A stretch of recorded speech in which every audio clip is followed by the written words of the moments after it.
Yeah, we've had a very engaging couple of days. We live in a very disrupted world right now.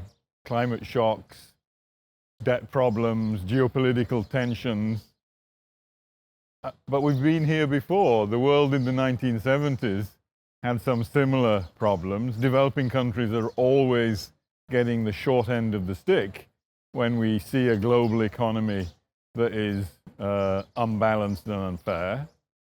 And so we were looking for possible lessons from the discussions around the new international economic order, which is what we need today, but what can we learn from the attempts to construct such an order back in the 1970s, where developing countries fought very hard to change the rules of the global economy, to make it easier for them to deliver on the aspirations of their populations.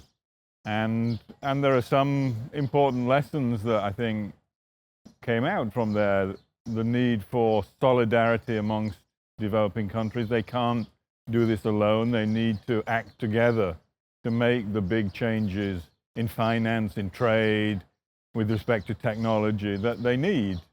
But they also need strong leadership.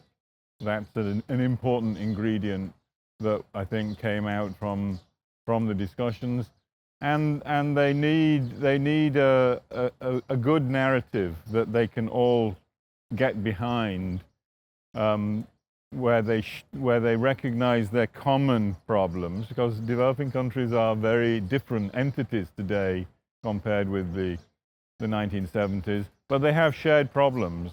They're all subject to dangerous external forces. So the discussion was very much about how we can learn from that experience in the 1970s to address the current challenges that developing countries face in the 21st century. And so I think the discussion was very good. We're looking for ways forward, and we recognize that there's no quick solutions, unfortunately, but we need to work hard to build alternative communities, alternative ways of dealing with these problems.